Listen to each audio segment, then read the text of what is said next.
Assalamualaikum warahmatullahi wabarakatuh. Teman-teman, bagaimana kabarnya hari ini? Semoga teman-teman selalu diberikan kesehatan, keselamatan, kemudahan oleh Allah Subhanahu wa taala. Pada kesempatan kali ini, kita akan mempelajari tentang pertumbuhan dan perkembangan pada manusia. Nah, teman-teman sepertinya sudah tahu apa itu pertumbuhan dan perkembangan, apalagi pada manusia. Nah, jika teman-teman belum tahu apa itu pertumbuhan dan perkembangan, maka di sini saya akan mencoba menjelaskannya sedikit saja. Oke, dari segi pengertian dan ciri-ciri. Oke, teman-teman. Nah, teman-teman, di sini saya sudah membuat sebuah tabel. Yang pertama, tabelnya itu tentang pertumbuhan. Oke.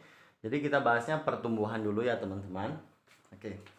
Mungkin dari segi pengertiannya sendiri, pertumbuhan itu adalah proses bertambahnya ukuran dan jumlah sel di dalam tubuh. Jadi maksudnya apa ya, teman-teman? Nah, jadi di saat seorang mulai tumbuh, dia akan mengalami bertambahnya ukuran. Ukuran itu artinya bahwa si orang tersebut pertama dari segi fisiknya, gitu ya teman-temannya. Di sini juga ada ciri-cirinya nih, ciri-ciri dari segi pertumbuhan. Terjadi perubahan fisik. Nah, perubahan fisik itu ditandai dengan bertambahnya ukuran. Nah, ukuran di sini bisa dikatakan sebagai berat badan, tinggi badan, ya teman-teman ya. Nah, jadi untuk pertumbuhan sendiri itu ditandai dengan adanya, di sini ada ditandai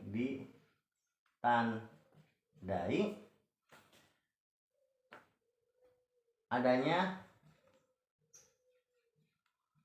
ukuran berat badan dan tinggi badan.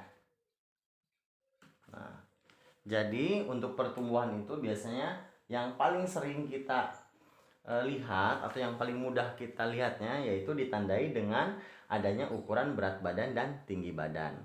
Ya, di sini namanya adalah terjadinya perubahan fisik, teman-teman. Tuh, perubahan fisik ya. Nah, terus ciri-ciri yang kedua dari pertumbuhan yaitu adalah terjadinya perubahan kuantitatif. Nah, perubahan kuantitatif itu apa ya, teman-teman ya? Nah, perubahan kuantitatif sendiri artinya itu adalah perubahan yang dilihat dari jumlah.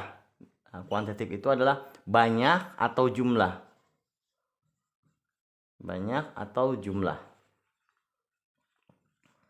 Nah, maksudnya pertama, perubahan secara kuantitatif itu adanya berat badan. Kita sudah tahu nih bisa mengukurnya seperti apa dan menimbangnya seperti apa gitu. Jadi dilihatnya dari banyaknya atau jumlah.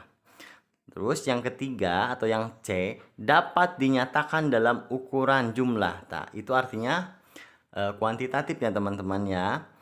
Jumlah itu pertama kita bisa ukur berapa tingginya, berapa beratnya itu. Biasanya pertumbuhan itu ditandai dengan berat dan tinggi badan seseorang. Nah, bersifat terbatas, teman-teman. Nah, yang D artinya bersifat terbatas. Bersifat terbatas artinya itu seperti ini, teman-teman. Jadi, pada usia tertentu,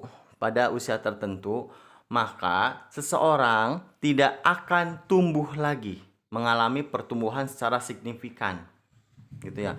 Contohnya, di sini jika seorang perempuan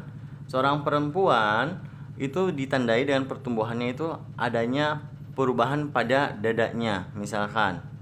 Nah, pada usia tertentu maka seseorang itu stop, tidak akan mengalami pertumbuhan lain lagi ya teman-teman ya. Jadi terbatas jadi tidak tumbuh lagi di usia tertentu gitu. Jadi tidak mengalami pertumbuhan lagi di usia tertentu, atau di sini tidak mengalami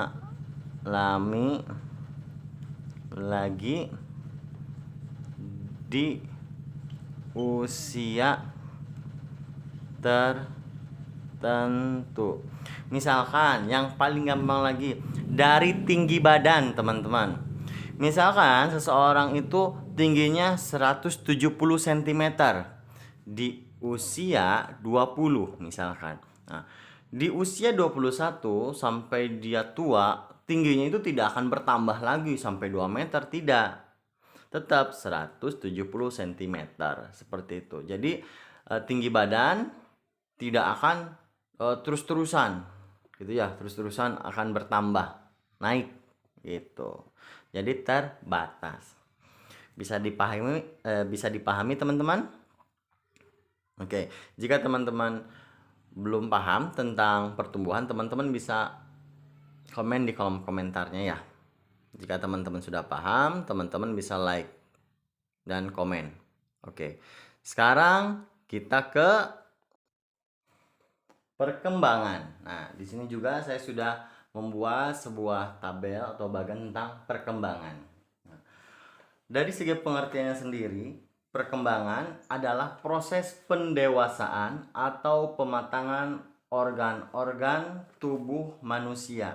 Nah, biasanya sendiri untuk perkembangan itu ditandai dengan pertama adalah kecakapan,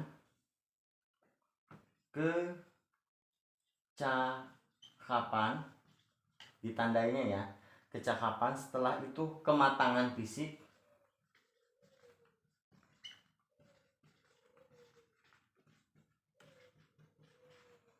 terus ada lagi emosi,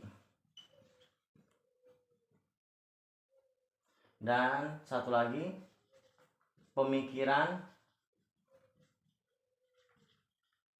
menuju dewasa. Nah, ini adalah tanda dari seseorang yang sudah menuju perkembangan atau seorang yang sudah dikatakan berkembang. Nah, maksudnya apa kecakapan? Berarti seorang itu sudah mampu melakukan sesuatu. Misalkan dari bayi, misalkan ya. Bayi dan balita itu kan kalau bayi misalkan belum bisa berbicara. Nah, setelah balita, seseorang itu mulai bisa belajar kata. Itu sudah mulai berkembang. Terus anak-anak. Nah, di anak-anak juga anak-anak sudah mulai bisa berbicara. Nah, itu disebutnya juga berkembang. Lalu seterusnya. Lalu yang kedua adalah kematangan fisik. Kematangan fisik itu adalah apa? Misalkan dari bayi, balita, anak-anak, lalu remaja, dewasa, sampai ke lansia itu sudah mengalami perubahan fisik. Nah, kalau kematangan fisik ditandai dengan adanya pertumbuhan, teman-teman. Yang seperti tadi ya, ditandai adanya pertumbuhan. Lalu adanya emosi, ditandainya emosi. Nah, kalau misalkan anak kecil atau bayi balita, biasanya mereka itu suka merengek, menangis, minta sesuatu. Tapi setelah mereka beralih menuju remaja, dewasa, apakah mereka selalu merengek kepada orang tuanya untuk minta sesuatu? Nah, pastinya kan tidak juga. Jadi secara tidak langsung perkembangan itu emosi itu mengontrol kita untuk berpikir, misalkan emosi. Lalu pemikiran menuju dewasa. Nah, pemikiran menuju dewasa berarti pertama kita itu nggak kekanak-kanakan. Contohnya pemikiran yang kekanak-kanakan setiap hari nonton kartun saja, gitu ya teman-teman ya. Jadi pemikirannya juga berbeda saat mulai berkembang. Pemikiran anak-anak dan pemikiran remaja itu berbeda. Begitu pula dengan pemikiran orang dewasa ataupun orang lansia. Gitu ya teman-teman. Contohnya gini. Pemikiran seorang balita itu pengennya main. Main saja. Berbeda dengan pemikiran seorang remaja. Remaja itu pemikirannya beda, pengen ini, pengen itu, dan lain sebagainya. Oke teman-teman. Nah, di sini pula ada yang namanya ciri-ciri dari perkembangan. Nah, ciri-ciri perkembangan yang pertama adanya terjadinya peningkatan kualitatif. Nah, di sini adalah kualitatif individu. Jadi kualitatif sendiri artinya adalah kualitas. Kualitas seseorang. Gitu ya teman-teman ya. Jadi misalnya gini. Ada orang A dan orang B. Dia umurnya sama. Tapi pemikirannya berbeda. Karena pergaulannya juga berbeda. Itu adalah secara kualitatif, artinya kualitas seseorang. Contoh saja teman-teman yang satu angkatan, pasti pemikirannya berbeda. Seperti itu. Terus yang kedua, adanya proses pendewasaan. Pendewasaan, seperti tadi ya, proses pendewasaan itu ditandai dengan hal-hal yang ini. Biasanya proses pendewasaan ditandai dengan kecakapan, lalu pemikiran, emosi. Proses pendewasaan. Seperti itu. Lalu ada yang selanjutnya adalah tidak bisa diukur oleh berat atau panjang atau bahkan tinggi. Nah, maksudnya gini teman-teman. Perkembangan berbeda halnya dengan pertumbuhan. Kalau pertumbuhan itu bisa diukur dengan menggunakan berat satuannya ataupun tinggi, panjang. Kalau perkembangan tidak. Tingkat kemampuan seseorang itu tidak bisa diukur, teman-teman. Ya. Jadi seorang itu akan terus mengalami perkembangan, terus-terusan, perubahan. Tidak bisa di dalam satu titik itu saja. Gitu ya teman-teman ya, pemikiran seorang. Jadi tidak bisa diukur kalau perkembangan. Karena setiap waktu orang itu akan terus berkembang atau setiap waktu akan terus berubah. Dimana dari segi pengetahuannya juga akan bertambah, keterampilannya juga bertambah gitu. Jadi jangan samakan anak SD dengan anak SD lainnya, itu pemikirannya itu sama. Pasti berbeda. Kalau tinggi badan, berat badan bisa saja sama. Tapi kalau kemampuan, skill itu beda. Gitu ya teman-teman. Jadi perkembangan itu tidak bisa diukur oleh satuan berat ataupun panjang atau bahkan tinggi. Nah, lalu yang terakhir adalah bersifat sistematis, progresif, dan berkesinambungan. Nah, artinya apa ya teman-teman? Nah, maksudnya gini teman-teman. Jadi berbeda halnya seperti tadi dengan pertumbuhan, bahwa pertumbuhan itu prosesnya itu hanya sampai tahap tertentu, misalkan umur 20 sudah beres. Kalau perkembangan itu sampai teman-teman meninggal juga itu masih terus berkembang. Berarti prosesnya itu terus menerus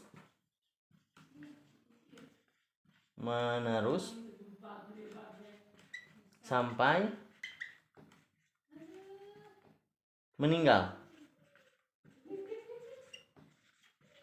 Nah, jadi gini, seseorang, contoh, ada orang yang pintar bermain panahan. Orang yang pintar bermain panahan dari kecil, lama-kelama sampai ke dewasa terus diasah, maka akan mampu untuk jauh lebih baik lagi pas dewasanya. Pas dewasa terus diasah, terus latihan, maka akan lebih baik lagi dalam bermain panahnya. Begitu pula dengan olahraga, teman-teman. Jika kita hanya membatasi, misalkan kita suka main sepeda cuman seminggu sekali, itu berbeda halnya dengan orang yang suka bermain sepeda seminggu 2 kali atau sering. Semakin kita sering melakukan kegiatan, maka kemampuan kita juga akan berkembang atau berbeda. Orang yang suka membaca dengan orang yang tidak suka membaca pasti berbeda.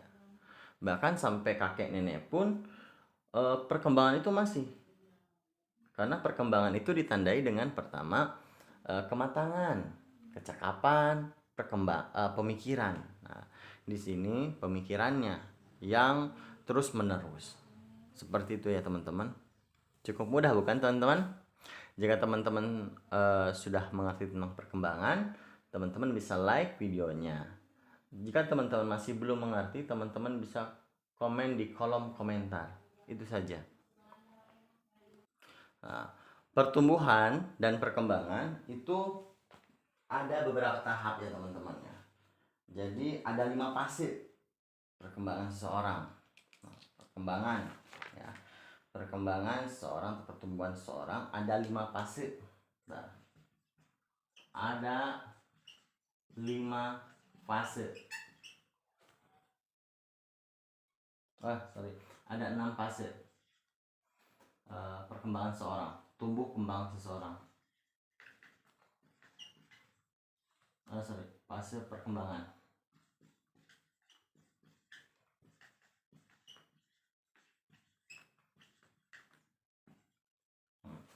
Yang pertama, fasenya apa teman-teman? Nah, di sini perkembangan dan pertumbuhan, perkembangan dan pertumbuhan.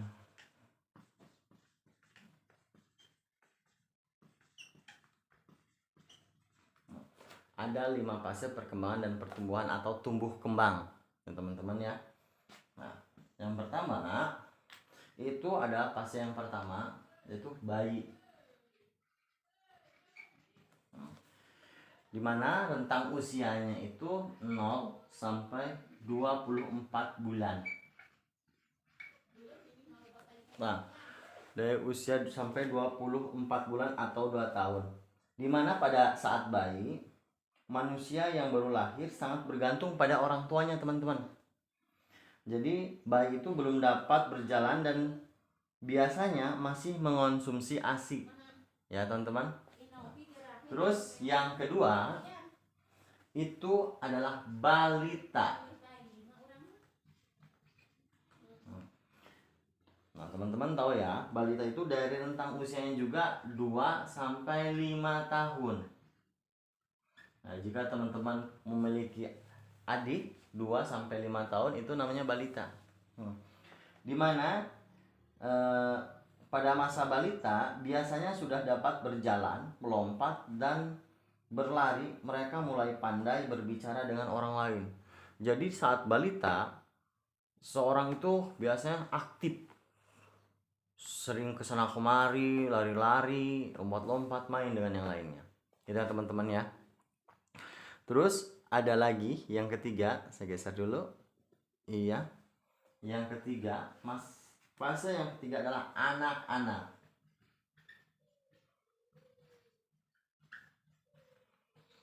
Dimana rentang usianya adalah 5 sampai 12 tahun. Seperti itu ya teman-teman. Nah, di masa anak-anak atau fase anak-anak, mereka sudah mulai mandiri dan dapat melakukan pekerjaan ringan. Pekerjaan ringan ya, seperti apa? Kalau anak-anak 5 tahun membuang sampah pada tempatnya, terus bisa juga ada yang menyimpan piring ke tempat cucian piring. Nah seperti itu ya teman-teman. Nah dimana di masa anak-anak 5 sampai 12 tahun itu biasanya mereka sudah mulai sekolah, gitu ya teman-teman. Nah, lalu ada fase yang berikutnya adalah fase remaja. Dimana ditandai dengan usianya itu 12 sampai 19 tahun. Nah, jika teman-teman sudah ada yang umurnya 12 sampai 19 tahun, itu bisa dikatakan sebagai fase remaja ya teman-teman. Jadi masa peralihan dari anak-anak menuju dewasa kalau remaja itu. Jadi tengah-tengahnya antara anak-anak dan dewasa, jadi remaja. Jadi remaja itu masa peralihan menuju dewasa. Nah, dimana di fase remaja ini anak-anak sudah mulai yang namanya pubertas. Ya, pubertas, perubahan. Perubahannya itu biasanya ditandai dengan perubahan berat badan, perubahan fisik biasanya mau laki-laki ataupun perempuan. Oke teman-teman. Nah, nanti kita bahas tentang pubertas udah ini. Nah, lalu seterusnya di mana di fase remaja juga anak-anak tuh sudah mulai mencari tahu sesuatu yang mereka anggap asing, mereka cari dulu. Seperti itu. Lalu yang kelima, fasenya adalah dewasa. Di mana rentang usianya adalah 20 sampai 45 tahun. Di fase dewasa ini di mana manusia sudah melewati masa yang namanya masa pubertas. Manusia dewasa sudah dianggap mampu biasanya, dianggap mampu berpikir secara matang gitu, dan selalu diminta pendapatnya. Dan biasanya untuk fase dewasa mereka sudah mulai berkeluarga teman-teman, gitu ya. Jadi untuk dewasa sendiri, fase dewasa sudah bisa berkeluarga biasanya. Paling banyaknya atau sebagian besar sudah berkeluarga di fase dewasa. Bisa berkeluarga dan memiliki keturunan. Lalu yang keenam atau yang terakhir adalah lansia. Di mana lansia itu singkatan dari lanjut usia. Nah, untuk umurnya sendiri itu ada kisaran 45 ke atas. 45 ke atas.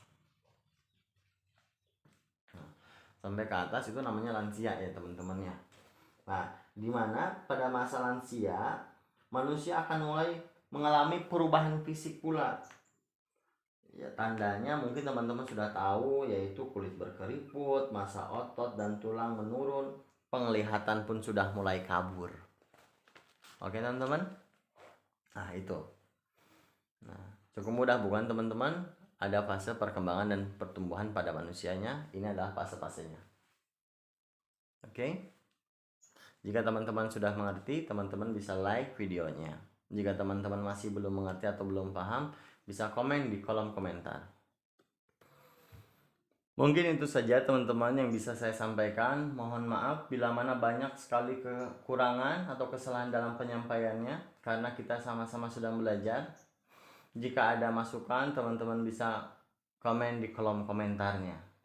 Jika teman-teman sudah mengerti, sudah paham, teman-teman bisa like atau bahkan bisa share ke teman-teman yang lainnya. Semoga teman-teman terus semangat belajarnya. Oke, terima kasih banyak. Wabillahi taufik wal hidayah. Wassalamualaikum warahmatullahi wabarakatuh.